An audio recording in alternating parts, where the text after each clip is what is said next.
In the last talk, we made a distinction. Consciousness is the field in which experience happens.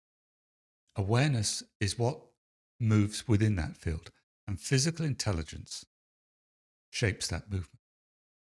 We also brought back something we've talked about before, the filter of the mind.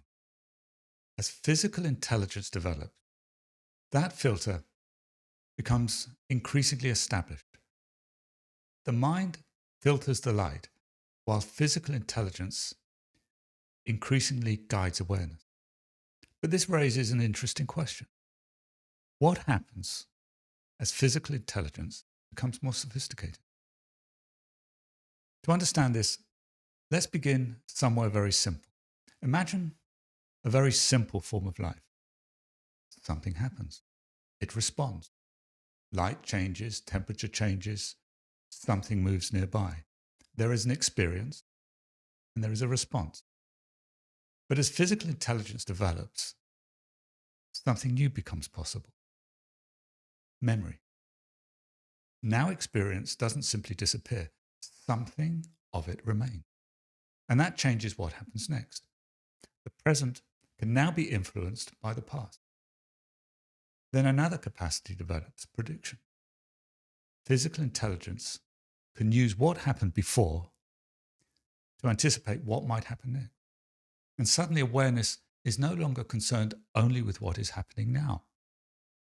It can move backwards into memory, forward into imagination, and then back again.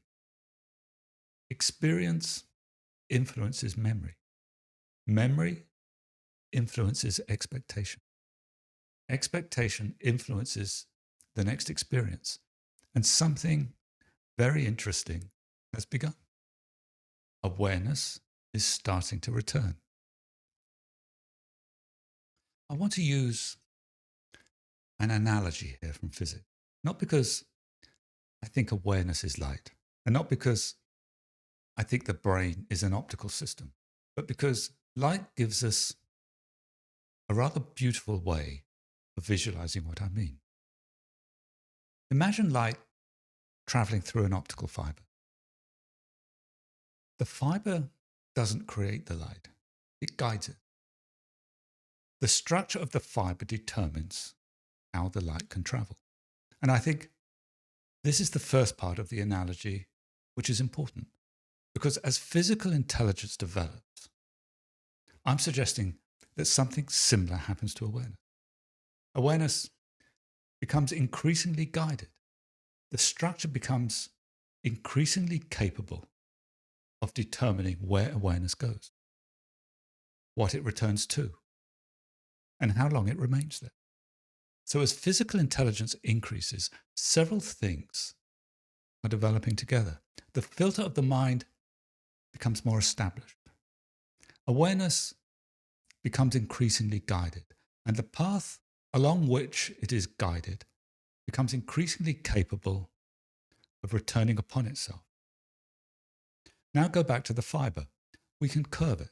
The light continues to be guided, but now its path begins to change. Curve the fiber further, and the light follows. And now imagine taking that fiber and bringing it all the way around until it approaches itself again. We have created something very different, a closed path. In optics, structures called ring resonators use this kind of geometry. Under the right conditions, light can couple into that ring and circulate around it again and again and again.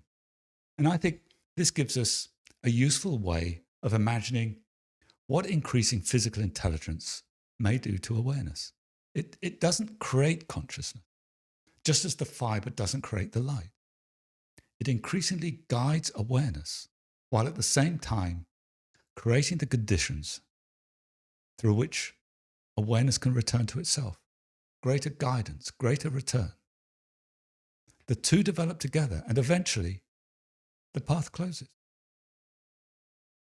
Think about your own mind. Something happens.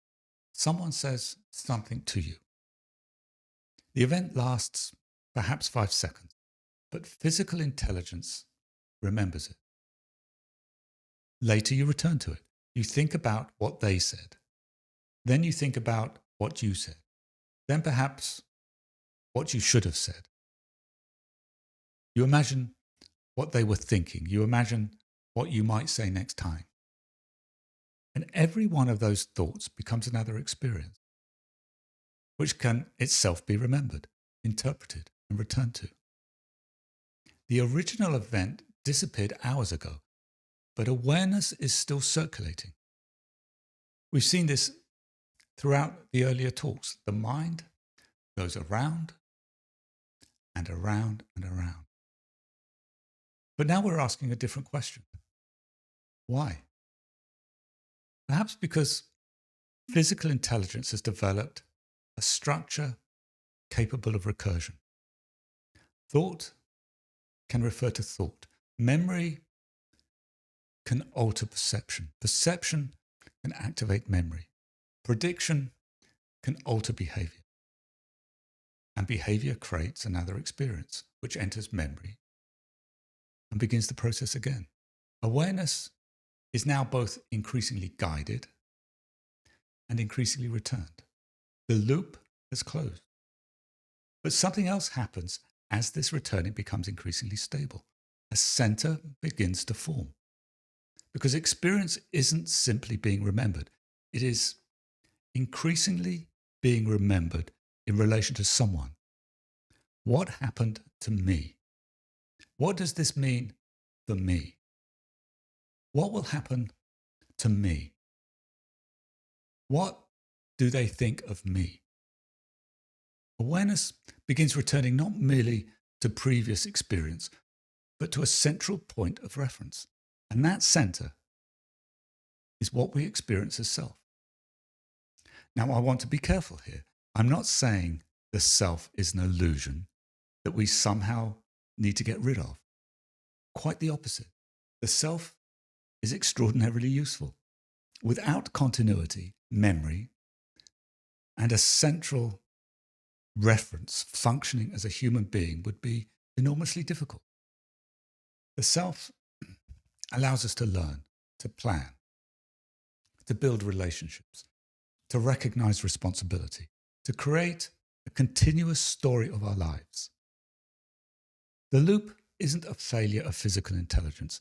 It may be one of its greatest achievements, but there is another side to it.